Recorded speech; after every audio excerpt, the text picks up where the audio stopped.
Bonjour et bienvenue dans cette nouvelle vidéo sur structure et propriétés des molécules et des ions. Commençons d'abord par le schéma de Lewis. C'est une nouvelle représentation que nous allons utiliser qui nous aidera à déterminer la géométrie d'une molécule. Donc le schéma d'une molécule, schéma de Lewis. Prenons déjà l'exemple de la formule de Lewis qui nous renseigne sur les liaisons, mais pas sur ce qu'on appelle les doublés non liants. On va voir ce que c'est. Donc dans cette molécule d'éthanol, on a du carbone, de l'hydrogène et de l'oxygène. Donc si on prend la configuration électronique du carbone, on voit qu'il y a 4 électrons sur la couche externe et donc il manque 4 électrons pour obtenir la configuration de l'octet. Pour l'hydrogène, il y a 1 électron sur la couche externe, il en manque 1. Et pour l'oxygène, il y a 6 électrons sur la couche externe et il en manque 2. Donc on va représenter comme ça les 4 électrons sur la couche externe, 1 électron sur la couche externe pour l'hydrogène et 6 pour l'oxygène. Là, vous voyez que j'ai fait quelque chose d'un peu particulier. J'ai mis ici 2 électrons célibataires qui vont nous permettre de faire une liaison de manière à obtenir une configuration en octet. Et j'ai mis les 4 autres, je les ai mis ensemble par 2. Et ça, c'est ce qu'on appelle des doublets. Voilà. Et on va voir que ce sont des doublés qui ne vont pas participer aux liaisons, des doublés non liants. Donc on va reconstituer notre molécule en prenant les éléments qu'on a définis juste avant. Et à chaque fois, ici, on voit qu'entre les atomes ici, on a un doublé. Et bien ça, c'est ce qu'on appelle une liaison covalente, c'est un doublé liant. Et voilà le schéma de Lewis ou configuration de Lewis de cette molécule. Maintenant, que fait-on pour un ion? On fait la même chose, on prend les atomes isolés. On sait qu'à ce moment-là, on aura une liaison, un doublé liant entre l'hydrogène et l'oxygène. Et comme c'est l'ion OH-, il va y avoir un gain d'électrons. Ce gain d'électrons va nous permettre de faire un nouveau doublé ici, qu'on va représenter là. Et on va à ce moment-là mettre un moins parce qu'on a gagné un électron. Parlons de la lacune électronique. Lorsqu'il y a absence d'un doublé d'électrons sur un atome, on représente ça par un rectangle vide. Parlons maintenant, grâce à ça, on va pouvoir faire la géométrie des entités. Donc les doublés liants non liants, ils vont se disposer de manière à s'éloigner le plus les uns des autres. Évidemment, ce sont des électrons, ils se repoussent.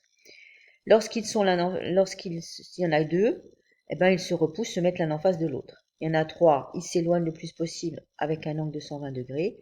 Et lorsqu'il y en a 4, pareil, mais ça ferait un angle de 109 degrés,28. Donc on récapitule. L'atome, on prend l'atome central va se placer au centre d'un tétraède, au centre du triangle, etc. Et on va avoir un tétraède, un triangle ou quelque chose de linéaire. Donc regardons ce que ça donne pour les molécules sans doublé non liant. Prenons le méthane, sa formule de Lewis, elle est toute simple, il n'y a pas de doublé non liant. On va regarder le nombre de liaisons. On a 4 liaisons, on les voit ici, 4 liaisons. Et on voit ici que lorsqu'on a 4 liaisons, on a un tétraèdre. Donc voilà la forme, avec l'atome de carbone et les 4 atomes d'hydrogène. Prenons maintenant une molécule avec des liaisons multiples, comme le CO2. Voilà sa formule de Lewis, avec les doublés non liants de l'oxygène. Et ici, les doubles liaisons. Comptons le nombre de liaisons. Alors, il faut savoir que les liaisons, peu importe si elles sont simples, doubles ou triples, elles comptent pour une. Donc ici, une liaison, une liaison. On a donc 2 liaisons. On reprend le petit tableau, 2 liaisons, et on voit que on va avoir une structure linéaire avec l'atome de carbone central et les atomes d'oxygène alignés. Maintenant, prenons des molécules avec des doublés non liants, comme l'ammoniac. Sa formule de Lewis, l'ammoniac a un doublé non liant. Il fait 3 liaisons avec les hydrogènes. On compte, nombre de liaisons, ici 3. Un doublé non liant, 4. Donc on compte la totalité, ça va nous faire 4. Et on sera sur une base tétraédrique. Voilà.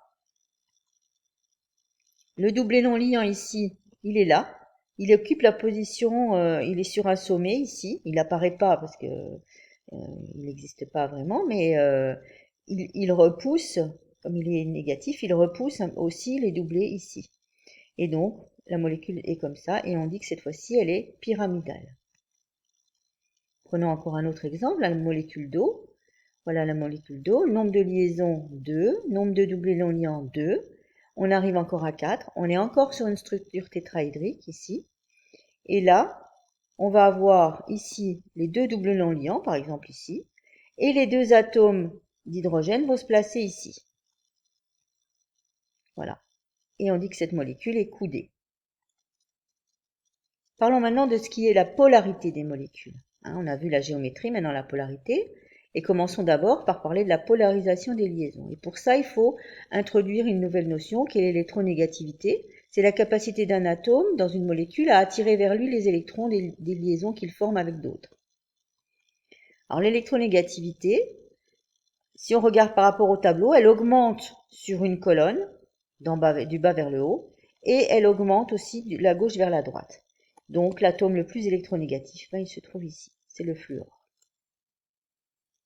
La polarisation d'une liaison dépend de la différence d'électronégativité entre les deux atomes de la liaison. Par exemple, si on a deux atomes identiques, évidemment la différence d'électronégativité est nulle, et là on dira que la liaison est non polarisée. On pourrait dire aussi apolaire. Ensuite on a la liaison entre deux atomes différents, sachant que O il a une électronégativité supérieure à C. Donc la différence ici, elle fait 0,89 et donc la liaison est bien polarisée. Et on verra les limites par rapport à ça.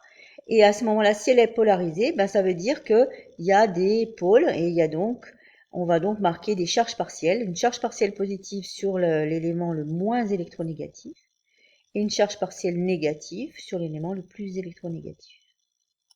Si maintenant la différence elle est supérieure à 1,7 à 2, là, cette fois-ci, on ne considère pas qu'on a des charges partielles, on a carrément des charges positives et des charges négatives, et la liaison est dite ionique. Donc voilà ce que ça donne. Si on a une différence qui est inférieure à 0,4, on a une liaison non polarisée. Si on a une différence comprise entre 0,4 et 1,7 à 2, on a une liaison polarisée. Et si on est au-dessus d'1,7 à 2, on a une liaison ionique. Donc ça, c'est pour les liaisons. Maintenant, regardons ce qui se passe maintenant dans la molécule elle-même. Donc, première chose, dans la molécule, il n'y a pas de liaison polarisée, donc on dira qu'elle est apolaire, cette molécule. Ensuite, s'il y a au moins une liaison polarisée et que les centres géométriques des charges partielles, les barycentres, les charges partielles positives et négatives ne coïncident pas, alors ça, on va traiter ça un petit peu, cet exemple ici. Ici, on a une liaison OH avec une charge partielle delta moins, ici une charge partielle delta plus. La même chose de l'autre côté. Ici, les charges partielles delta moins, elles sont toutes au même endroit. Elles sont ici en G moins. Et ici, on prend le centre des charges ici, et il se trouve ici. Ces deux G et G' ne sont pas confondus. Donc, à ce moment-là, on dit que la liaison est polaire. Si maintenant, les G et G+ sont confondus, comme ici, vous voyez que les deux charges positives sont portées par le carbone, les charges négatives sont là, mais le centre des deux va se retrouver ici au milieu sur le carbone. À ce moment-là, on a une liaison qui est polaire. Alors, que faut-il retenir? Pour le schéma de Lewis, on inclut les doublés liants et non liants. Donc, par exemple ici, n'oubliez pas à chaque fois sur les oxygènes de mettre deux traits comme ça, pour dire qu'il y a des doublés non liants. Ensuite, quand il y a des ions, on rajoute la charge entourée entourée d'un cercle, pardon. Pour une lacune électronique, on mettra un rectangle vide. Alors, prenons la géométrie des entités. Donc, on rappelle que les doublés d'électrons chargés négativement se repoussent au maximum. Donc, si on a deux doublés, peu importe, deux doublés. Donc, on a ici une représentation linéaire, 3 doublés triangulaires planes et 4 doublés tétraédriques. Prenons un exemple. Alors, je prends volontairement un exemple où il y a des liaisons multiples. Les liaisons multiples sont comptées comme une liaison simple. Alors ici, un doublé, deux doublés, on est bien sur linéaire. Un exemple ici, 3 doublés triangulaires et ici 4 doublés tétraédriques. Alors maintenant, les cas un peu plus compliqués quand il y a des doublés non liants. Le doublé non liant prend la place d'une liaison covalente ici. Donc ici, si vous avez 3 doublés liants ici et un doublé non liant, vous avez la molécule qu'on a vue tout à l'heure d'ammoniac. Et là, c'est pyramidal, triangulaire si on veut. Et lorsque on a vu la molécule d'eau, ici, on avait 2 doublés non liants et 2 doublés liants. Voilà, on a une molécule coudée. L'électronégativité, c'est la capacité d'un atome à attirer les électrons. Elle augmente, on l'a vu, du bas vers le haut et de la gauche vers la droite. La polarisation d'une liaison dépend de la différence d'électronégativité entre les atomes. Si on est inférieur à 0,4, non polarisé ou polaire. Si on est entre 0,4 ou 1,7 à 2, la liaison est polarisée ou polaire.